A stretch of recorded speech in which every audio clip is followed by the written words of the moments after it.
Hola, ¿qué tal, chicos? Espero que se encuentren muy bien. En este momento vamos a seguir hablando de Carlos Marx, pero es importante que tengamos claro cuáles son los temas que hemos visto de él. Ustedes tienen la guía número 1 de este tercer periodo y los temas que encontramos en Carlos Marx son, bueno, crítica de la religión, la alienación del trabajo, el materialismo dialéctico, y en este momento nos vamos a concentrar a ver lo que es la lucha de clases. Bien, hay que tener muy claro que el ideal o su filosofía política prácticamente es aquella que está tendiendo hacia una praxis, hacia una acción revolucionaria. Es un pensamiento revolucionario. Lo que él pretende buscar es que exista una sociedad donde haya hombres iguales y libres. Bien, el tema que abordamos en este momento, como ya lo dije, es la lucha de clases en Carlos Marx. Bien, es muy importante que tengamos esto claro. Eh, este señor junto con Federico Engels sacaron este libro que se llama Manifiesto del Partido Comunista, ¿sí? El pasa del capitalismo al comunismo, ¿sí? Entonces, este señor, junto con el pensador Federico Engels, se van a preguntar o van a hacer la siguiente reflexión. La historia, ¿cierto?, de toda la sociedad, es decir, de todo el contexto social, han existido hasta ahora, siempre ha existido. ¿Y cuál ha sido esa historia de este contexto como tal? Es que en esta historia lo que ha existido es la lucha de clases, ¿sí? Siempre ha estado esa lucha de clases, y cuando hablamos de lucha de clases es cuando unos sí, unos no, otros tienen el poder, otros son los sometidos, otros son los esclavos, otros son los que dominan a estas personas. Muy parecido al amo y al esclavo.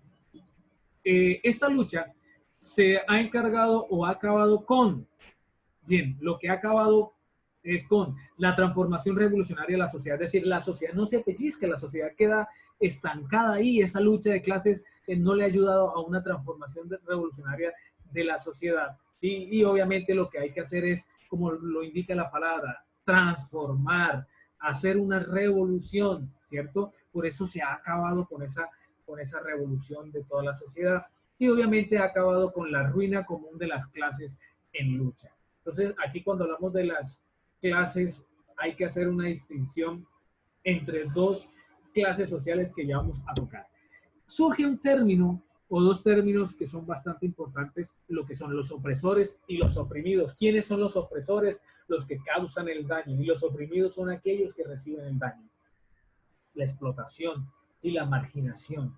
Y obviamente al hablar de opresores y oprimidos se habla de que la esencia de la historia humana radica en ello, ¿no? Siempre vamos a encontrar opresores, siempre vamos a encontrar oprimidos, y en eso es que radica la esencia de la historia humana en su totalidad, según Marx.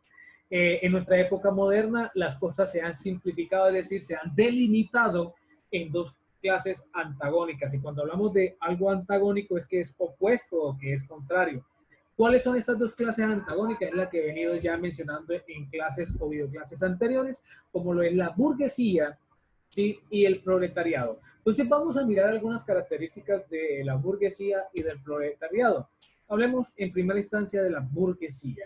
Y en la burguesía obviamente es la clase de los modernos capitalistas, es decir, aquellos que eran los dueños de la propiedad privada, y que a eso criticaba mucho Carlos Marx, eran los dueños, ¿cierto?, de la materia prima, de las máquinas, de los medios de producción. Aquí vemos obviamente lo que ya había mencionado, son los propietarios de estos medios, de esta materia prima, son los patronos de los asalariados. Es un término muy feo, pero así se llama, asalariados, y se antepone la palabra a, la vocal a, perdón, y obviamente significa sin, o sea, sin salarios, es decir, son los patronos o los amos de aquellas personas que no tienen un salario y que ellos le ofrecen un porcentaje muy mínimo para explotarlos y obviamente para obtener ganancias para los patronos. Al mismo tiempo, esta burguesía ha engendrado lo contrario a lo que es el proletariado, ¿sí? Una cosa es burguesía, los que tienen derechos y deberes, y obviamente otra cosa es el proletariado, que son los que se someten a, digámoslo así, a una esclavitud, a un sometimiento de una realidad como tal para poder subsistir. La realidad es que la burguesía no solo ha engendrado las armas que la llevarán a la muerte, ¿sí? La burguesía no solamente ha engendrado las armas, ¿sí? Sino que es, también ha engendrado a los hombres que empuñarán tales armas, y los que empuñarán tales armas son los del proletariado, ¿sí? Los proletarios. Ellos son los que prácticamente van a alzarse en armas y son los que van a entrar a acabar con esta burguesía, ¿cierto? Porque es el proletariado, el pueblo como tal, quien está siendo sometido. En segunda instancia, vemos que el proletariado, tres ideas puntuales, es la clase de asalariados modernos. Y arriba de la clase de modernos capitalistas, acá es la clase de los asalariados modernos. Es decir, son los que tienen que vender, no tienen sus propios medios de producción, y son obviamente los que tienen que vender su propia fuerza de trabajo para poder subsistir, ¿sí? Para poder sostenerse. Algunos de ellos, me imagino que con familias, otros sin familias, pero obviamente para poder subsistir, para tener con qué alimentarse y medio vestir, pues obviamente tiene que vender su fuerza de trabajo. Hay algo que es para resaltar en este entonces, es que para el señor feudal fue inútil tratar de defender sus derechos feudales ante su propia criatura. ¿Y tiene la propia criatura? La burguesía. Es decir, al señor feudal le fue imposible defender sus derechos, y al mismo tiempo, obviamente, resulta inútil para esta establecer sus derechos ante el proletariado, ¿sí? Entonces, aquí vemos algo muy puntual de las luchas de clases que existen en este tiempo de Marx, como es la burguesía y el proletariado. Características de la burguesía, obviamente, son los capitalistas modernos, los propietarios de los medios de producción, los patronos de los asalariados. En lo contrario al proletariado, no solamente crean las armas, ¿cierto? La mentalidad de las armas, sino que quienes van a empuñar las armas, o el derramamiento de sangre, o el sufrimiento, o el sometimiento, son los del proletariado. ¿Y quiénes son los del proletariado? Pues es la clase de asalariados modernos, son los que no tienen los medios de producción, y son obviamente los que tienen que vender su fuerza para poder subsistir.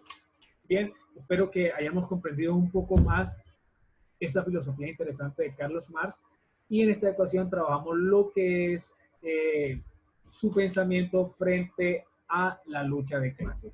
Nos veremos en una próxima videoclase. Espero que se encuentren muy bien.